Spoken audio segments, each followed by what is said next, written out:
प्रिय विद्यार्थी, क्लास 12 के सभी विद्यार्थी स्टे सेफ एवं स्टे होम, घर पे रहें, सुरक्षित रहें। क्लास 12 केमिस्ट्री का सेकंड चैप्टर बिलियन सॉल्यूशन से आज हम वीडियो देखेंगे। इसमें 2 अंक और 3 अंक वाले हैं। तो हमारा टॉपिक है बिलियन। बिलियन क्या कहलाता है? तो बिलियन 2 या 2 से अधिक पदार्थों की समांगी मिश्रण को विलयन कहते हैं। जैसे एग्जाम्पल के लिए शक्कर का विलयन, नमक का विलयन। एग्जाम्पल हो गया शक्कर का विलयन, नमक का विलयन। विलयन होते हैं 3 प्रकार के: गैसीय विलयन, द्रव्य विलयन, ठोस विलयन।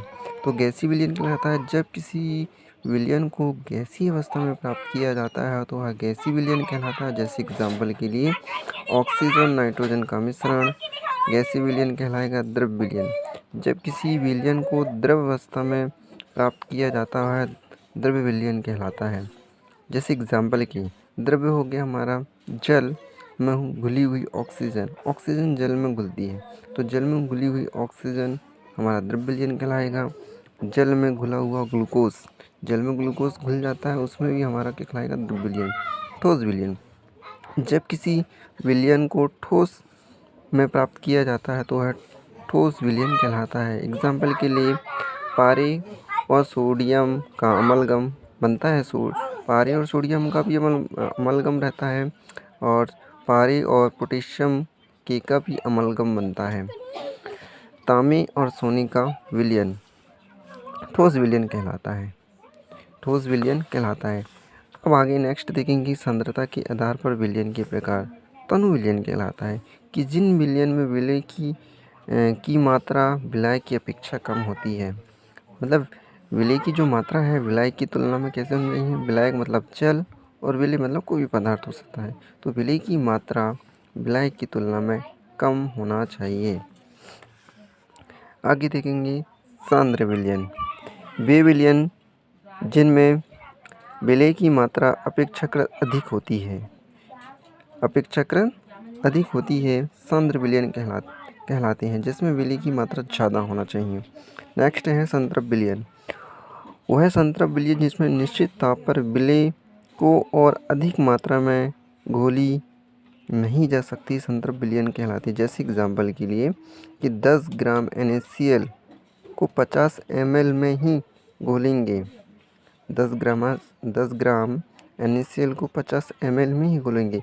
यदि हम 50 ml की जगह यदि 100 ml लेते हैं तो संतृप्त विलयन की जो सांद्रता है कंसनट्रेट वो बिगड़ जाएगी। तो इसलिए हम 10 ग्राम यदि बोला जाएगा तो 10 ही ग्राम लेंगे, 20 ग्राम बोला जाएगा तो 20 ग्राम लेंगे। और कितने ml में? 50 ml में।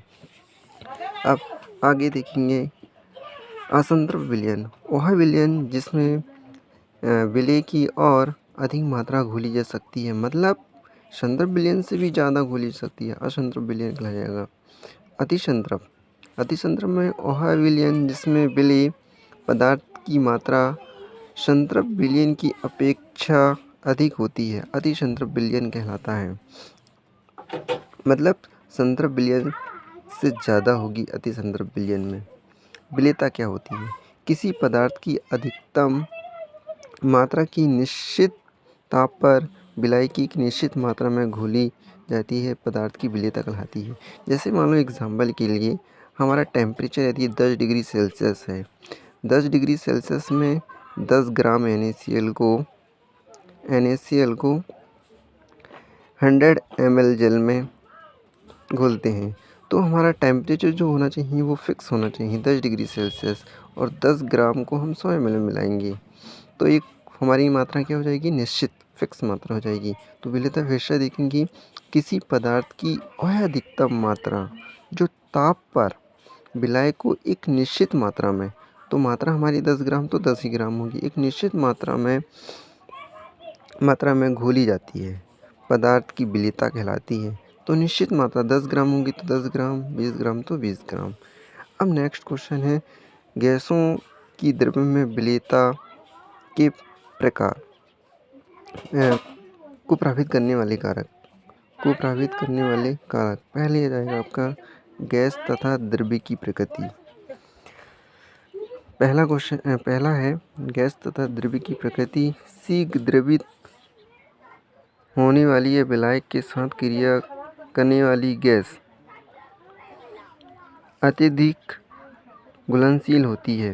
मतलब जल विलायक मतलब जल के साथ क्रिया करने वाली गैस अत्यधिक क्रियाशील होती है। इसके विपरीत विलायक के साथ क्रिया न करने वाली गैसों की विलेयता कम होती है।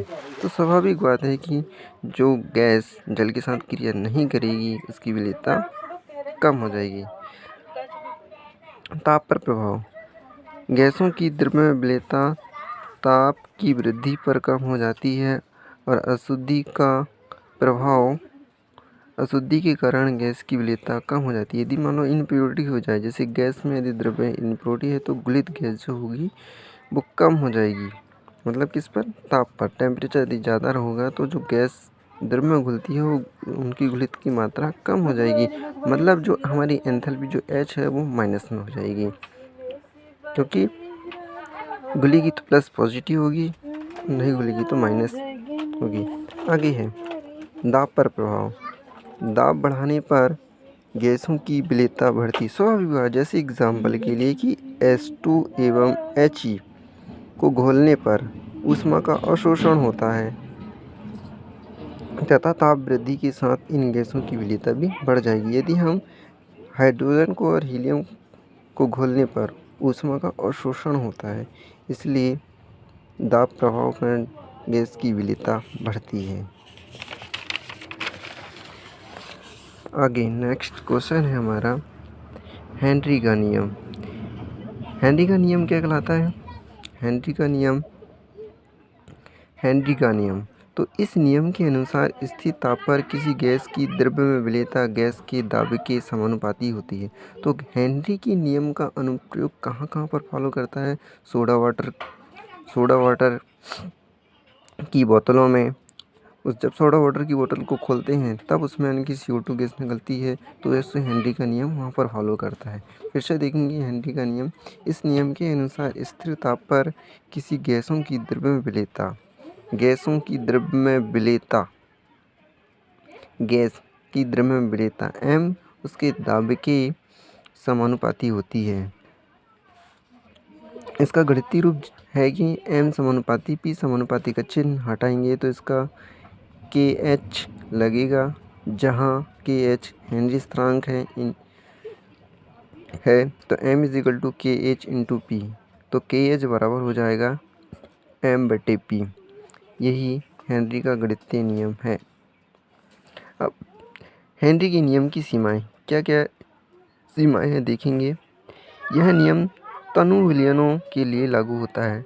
तनु विलयन जिसमें विलेय की मात्रा कम होती है वो तनु विलयन कहलाता, तो ये तनु विलयन पर लागू करेगा। गैस का दाब निम्न होना चाहिए तथा ताप उच्च होना चाहिए। यदि गैस का दाब यदि ज़्यादा हो जाएगा तो जैसे सोडा वाटर की बोतल क्या हो जाएंगी? चटक जाएंगी। और ताप कैसा होना चाहिए? उच्च होना चाहिए। यदि ताप निम्न हो जाए, दाब उच्च हो जाए तो सोडा वाटर की जो बोतल हैं वो चटक जाएंगी। गैसों को विलायक के साथ क्रिया करके कोई यौगिक नहीं बनाते हैं। इसके उपयोग हेनरी का उपयोग कहाँ कहाँ उपयोग किया जाता है कि पहला तो है गहरे समुद्र में सांस लेने में, दूसरा है अधिक ऊंचाई पर सांस लेने में जो कठिनाइयाँ होती है वहाँ पर हेनरी के नियम का उपयोग किया जाता है।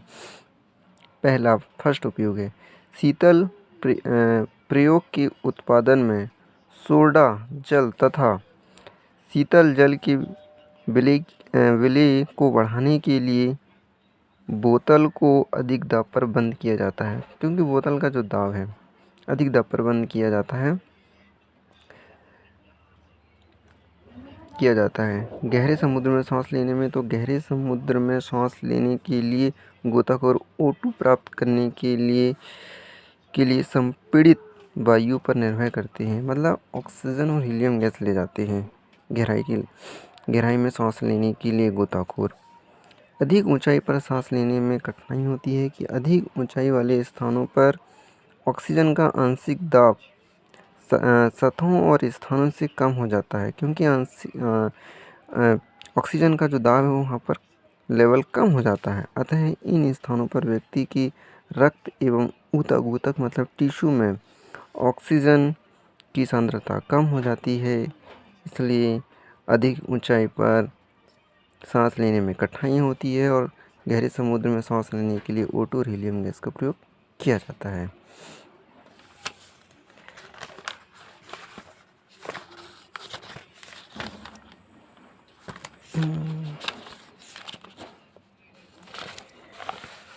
आइए नेक्स्ट क्वेश्चन देखते हैं, एनॉक्सिया क्या है। एनॉक्सिया होता क्या है? तो क्वेश्चन देखें कि एनॉक्सिया ऊंचाई वाली जगहों पर रहने वाले लोगों में पाई जाने वाली एक बीमारी है। इसमें लोग स्पष्टता सोच नहीं पाते हैं एवं कमज़ोर हो जाते हैं, क्योंकि ऊंचाई वाली जगह पर अधिक दाब कम होता है, जिसके कारण रुधिर मतलब ब्लड और ऊतकों मतलब टिश्यू में ऑक्सीजन की सांद्रता निम्न हो जाती है। इसलिए ऊंचाई पर रहने वाले व्यक्तियों पर एनॉक्सिया बीमारी होती है। फिर क्या है कि गोताखोर द्वारा ले जाए जाने वाली ऑक्सीजन टैंक में क्या होता है। तो गोता द्वारा ले जाने वाली ऑक्सीजन टैंकों में 11.7% हीलियम, 56.2% नाइट्रोजन तथा 32.1% ऑक्सीजन होती है। नेक्स्ट क्वेश्चन है, बैंड्स क्या है। बैंड क्या होता है, यह किस प्रकार उत्पन्न होता है। तो क्वेश्चन देखेंगे, गहरे समुद्र में जब गोताखोर सांस लेते हैं तब अधिक दाब होने के कारण गैस रुधिर